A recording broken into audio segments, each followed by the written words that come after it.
அரசு வைத்திய அதிகாரிகள் சங்கம் உள்ளிட்ட அரசு சேவையின் நிறைவேற்ற அதிகாரிகளின் 17 சங்கங்கள் நாளை காலை முதல் தொழிற்சங்க நடவடிக்கை ஒன்றை ஆரம்பிக்க தீர்மானித்துள்ளன. அவர்களுக்கு வழங்கப்பட்டிருந்த வாகன இறக்குமதி தீர்வை வரி மற்றும் ஏனைய சலுகைகள் இம்முறை வரவு செலவு திட்டத்தில் நீக்கப்பட்டுள்ளமைக்கு எதிர்ப்பு தெரிவித்து இந்த தொழிற்சங்க நடவடிக்கை முன்னெடுக்கப்பட உள்ளது. அரசு வைத்திய அதிகாரிகள் சங்கத்தின் ஒன்றிணைந்த குழு மற்றும் அதனுடைய சங்கங்கள் தொழிற்சங்க நடவடிக்கையில் ஈடுபட உள்ளன.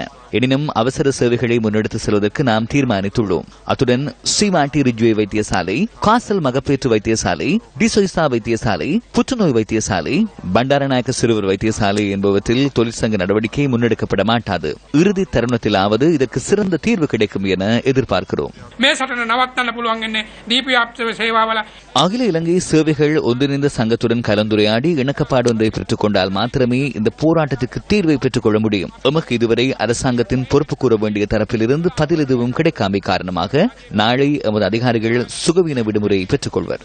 இதேவேளை அரசாங்க ஊழியர்களின் சலுகைகள் குறைக்கப்பட்டமைக்கு எதிர்ப்பு தெரிவித்து அரச பொறியியலாளர் சங்கம் இன்று பொது நிர்வாக அமைச்சுக்கு முன்பாக ஆர்ப்பாட்டத்தில் ஈடுபட்டது. அவர்கள் பேரணியாக சென்று பிரதமர் அலுவலகத்தில் மகஜர் ஒன்றையும் கையளித்தனர். 100 நாள் திட்டத்தில் அரசாங்கம் உறுதியளித்த கொடுப்பனவுகளை விரைவில் பெற்றுத்தருமாறு நாம் கோருகிறோம். எனினும் நிதியமைச்சு அதனை கவனத்தில் கொள்ளவில்லை.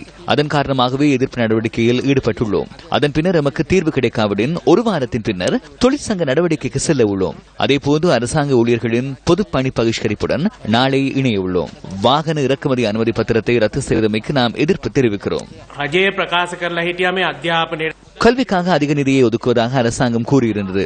105% ஒதுக்குவதாக குறிப்பிட்டிருந்தனர். எனினும் தற்போது ஒதுக்கியுள்ள தொகையை மதிப்பிடுகின்ற போது கல்விக்காக 3.7% ஒதுக்கியுள்ளனர்.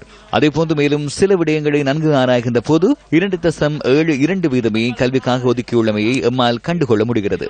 கல்விக்காக நாளை 6% ஒதுக்க முடியாது என்பது நமக்கு தெரியும். 5 வருடங்களில் முறையான விதத்தில் ஒவ்வொரு வருடமும் ஒதுக்கும் வீதத்தை 30% அதிகரித்தால் 5 வருடங்களின் பின்னர் அந்த மட்டத்தை அடைய முடியும்.